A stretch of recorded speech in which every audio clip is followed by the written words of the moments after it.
Okay, let's start.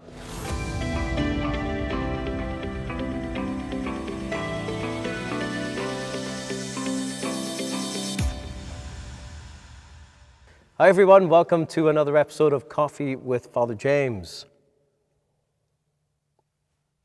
I chose my music mug today because I want to talk to you about harmony. And we've all heard pieces of music where there is just one solo voice, there's no harmony.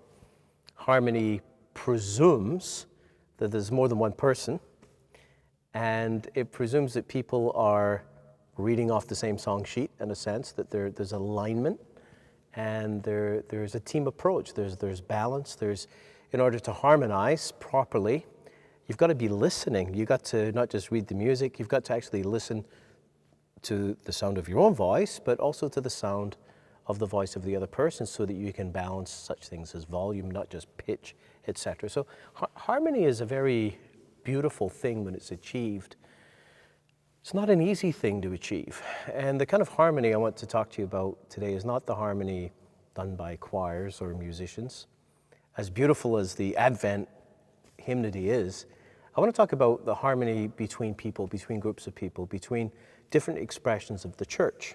See, in Catholic ecclesiology, and ecclesiology means simply the theology of the church. So in the Catholic understanding of the church, the local church is not the parish. It's the diocese. The pastor of the local church is not the parish priest, it's the bishop. And the presbyters are collaborators in the shepherding, leading, prophetic ministry of the bishop, and we are delegated authority to minister and lead and shepherd at the local level. So there is a degree of harmony required between parishes and the diocese that we be together. And sometimes we get it right, sometimes we might get a little out of harmony. Sometimes there can just be one voice singing on one side or the other.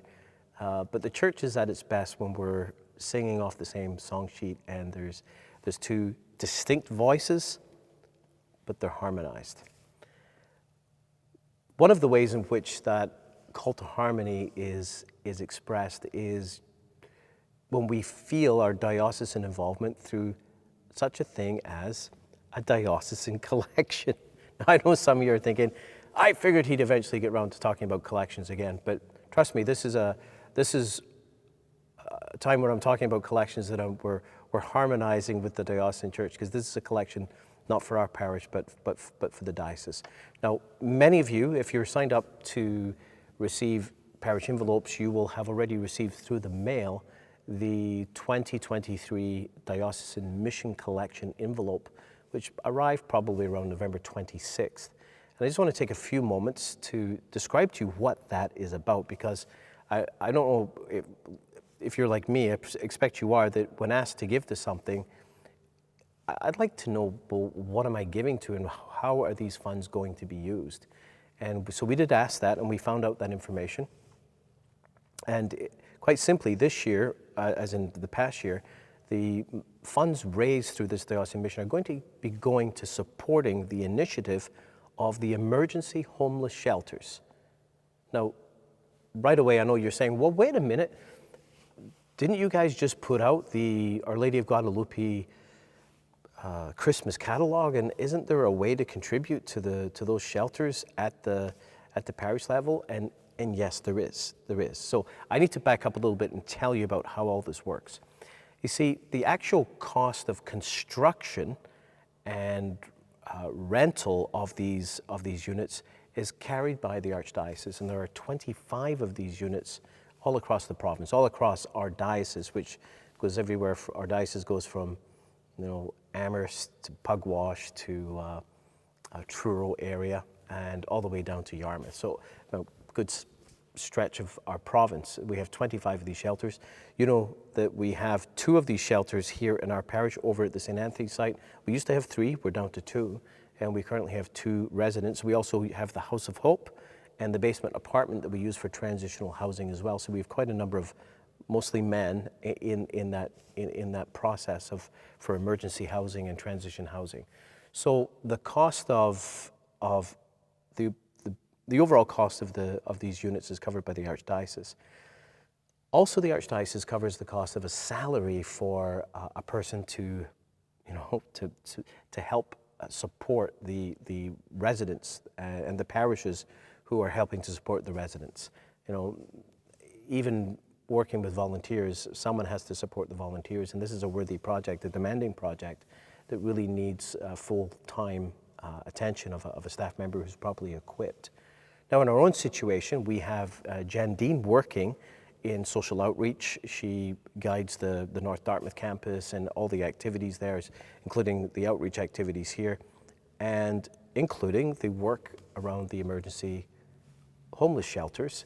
And I know that she greatly appreciates the help provided by the diocesan staff member. And quite frankly, as a parish, we probably couldn't afford to do this without the financial help of the diocese and carrying the big cost. So what are the costs then that we carry as a parish specific to that ministry?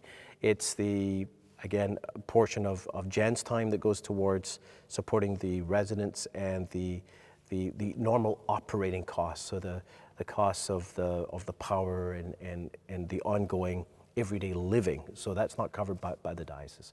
Okay, I hope I have sufficiently confused the matter, but it is an example of our harmonious relationship that's been very fruitful throughout the diocese.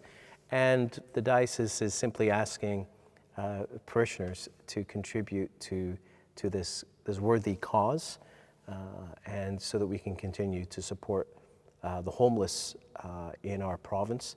It's a problem that is not going away. We didn't think it could get worse last year or the year before, but it continues to get worse. So we need to continue to respond. So please give prayerful consideration to that little envelope that it might be, like mine is, sitting on my kitchen cabinet, and give some consideration this Christmas, this Advent, to make a Christmas gift to help support this amazing work of our Archdiocese, work from which we ourselves are benefiting, as well, of course, as supporting what we're doing in the parish as well. Harmony, harmonize. God bless.